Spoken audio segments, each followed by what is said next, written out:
Hey guys, RTT back here for another video. Guys, today I'm giving my review of the case on the screen right here, which also is a case I do own, after a couple days of using it. And I'm going to tell you right now, after a couple days of using it, right, my first opinions was it felt cheap. It felt like it was a $10 product, and it was not worth the money in any way. Now, for protection purposes, this thing is so hit or miss. I mean, yes, it does protect the front, which is a piece of plastic that protects it. A piece of plastic that protects the inside, but the outside is not protected at all. And also, this is not protected at all. Now, it's really hard to protect those areas. The best way I think Samsung and other companies do with the Z Fold 3 is they have like a little bit of a, outside ridge. But again, if you do that, then you cover up the glance display. So it really is hard. I'm going to give them the benefit of the doubt here that they just couldn't figure it out, because I don't think anyone is going to figure out how to protect this outside. With that being said, though, overall, like I said, the actual quality of protecting the device, I'm going to give that a 5 out of 10. I think it's solid, and I think if you drop it in any way on the front, bottom, or top, you're fine. It's just if you drop it on the side, when you're going to have a big issue and a big problem. Other than that, though, I will say, for the actual build quality, how does it feel in my hand? It feels very cheap. It feels like I bought a $10 case off Amazon and slapped it on this device and tried to call it a case. The reason why I say that is because of the plastic. So the plastic on the front actually does feel like there's nothing there. I do like, but if any little piece of dust or dirt gets under this plastic, which is really easy, look how easy it is. I pull this back. Now this whole entire plastic, a little dust and dirt can easily get in there. And if it does, it literally has indents in the plastic from those pieces of dirt, which I hate so much. Second thing though, when in the inside, this screen, I don't know why, but when I even got this screen, it already had indents. It already was dirty, right? And I tried cleaning up as much as humanly possible. It's really hard to clean up plastic. Plastic, one of the most difficult things to clean up because of the fact it attracts everything.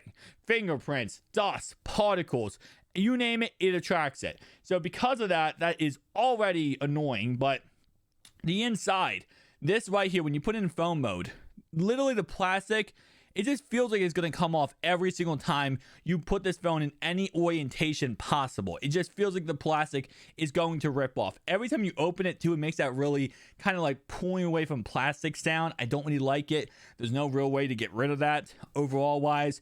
So like I said, after a couple days owning it, I would not recommend it for the price tag. This case at most should have been around $30. This case is way overpriced. It's not worth the money, and they're charging an upcharge because of the fact there's just not any options available. And when companies do that, it really gets on my last nerve, because I understand you're trying to make money. I understand that you're trying to take advantage of the fact that you literally have the only market for this product, but you can't be doing this kind of stuff. Otterbox, you put out a cheap product. You put out a very cheap product. You know how cheap this product costs you to make. It's pieces of plastic and one hard plastic cover. It probably costs you less than $2 to make, and you're putting it for $89 because of the fact there's no options available. Overall wise, would I recommend this? Like I said before, no. For the build quality, I'm gonna give it a 4 out of 10. I think it's really not that good build quality wise. I think it's really just something to have on your device. And that's another thing. So it actually does go ahead and add some bulkiness to your device, and it actually makes it a lot heavier, and I really do not like that. The reason why is because with the camera bump, which actually is not even flush. It's not even flush with this case, which I think is a good thing, to be honest.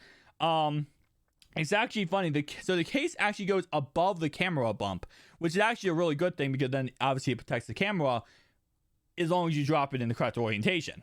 But as I was saying though, it adds bulkiness to this device. It's already bulky, it makes it heavier. If I had to choose something here, I mean, you can get the bumper right now for $40. $40 for a bumper versus this. And I think the bumper might give you even more protection. For the most part, I would say. And again, like even a pen cover case, I like that. And the pen cover is even less money than this.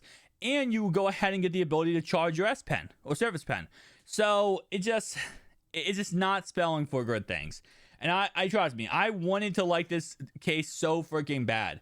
You know how long many videos I made about this case, talking about this case, trying to go ahead and give my, opinion on this case and trying to give you guys if you should buy it or not. And then finally we pick it up and this is what we get. This is what we get. And I'm disappointed. I'm disappointed and I'm applaud. I'm just think this is really the fact that they thought this was going to be the, solution to everyone's issues when it comes to Surface Duo not having a case. It's just not, it's not for me.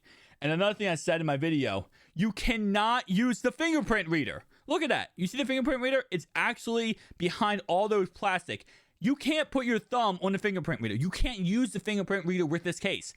What is the purpose of a case that you can't use a primary function of a cell phone?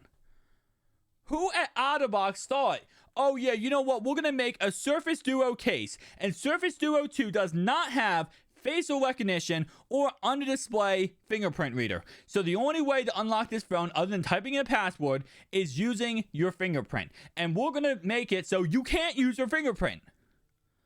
The one thing this case is actually useful for, and they make it so you can't use your fingerprint. I could go off about this case so many freaking ways. It's a waste of money. Do not buy it. Do not pick it up. It's not worth it. Otterbox, they failed. Yet again.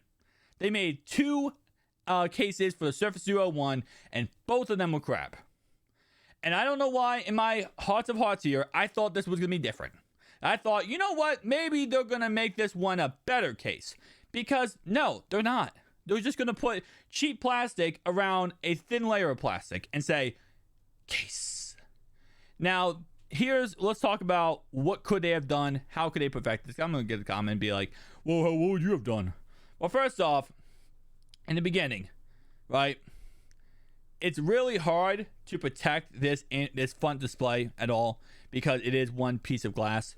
I were to raise the bumper or raise the edges up a tad bit more. It's actually more or less flush with the phone. I would have raised that above a little bit just to make it a little bit more of a protection. If you drop it, you don't have to worry about this thing. If you drop this thing in the face, you're literally smashing the face. There's a thin piece of plastic and that's it. I would have made that. That's number one.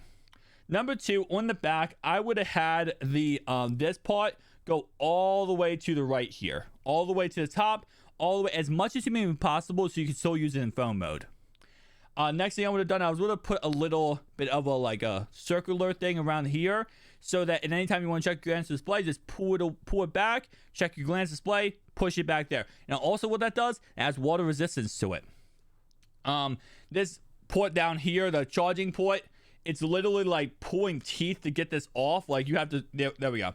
I actually did it pretty quick there, but it's like pulling teeth for that. Now, I'm okay with that because it does give water resistance. Oh, wait, no, it doesn't, because there's no rubber seal around this. It's like most cases that have this type of design, they have a rubber seal around it so water can't get in. They weren't trying to add water resistance to this, so there's no thing like that. It's like their budget was so cheap, they just couldn't do it. Other than that, though, in the inside, I would have had no screen here. I would have had no plastic screens across the board here. I think these plastic screens are really just a waste of time because they're a cool concept, but at the same time, though, they just collect fingerprints like crazy. And if I'm protecting this device, the end of the display, obviously, yes, if I'm using it in phone mode like this, and this is what I'm talking about when I say raised edges. You see, I don't know if you guys can see this, but it actually is raised above the screen across the whole side here on the inside. I love that. It should be like that on the outside. But if you are using in phone mode, which, again, like I said, it's so annoying. When you go like this to switch your phone, you literally hit the side of the plastic. You're going to rip it off every single time. But with that being said, I would probably go ahead and take away this plastic completely. There's no point to it. There's no point to this plastic. If you are using in phone mode and you have these bumpers, again, like I said, I know there's no way to actually protect this outside hinge right here. Well, no true way, I would say. But I would just take that off completely. I'd take off all the plastic. I wouldn't have it at all. I would just have the outsides being the outsides, and that's it. So, again, like I said, I'm not a multi-million-dollar company who creates all these ideas. So I'm not, in any way perfected to create the perfect case. I don't have my own cases myself. But with that being said, I just really wish Otterbox did better. Thank you guys for watching. I'll see you guys next one. Peace out.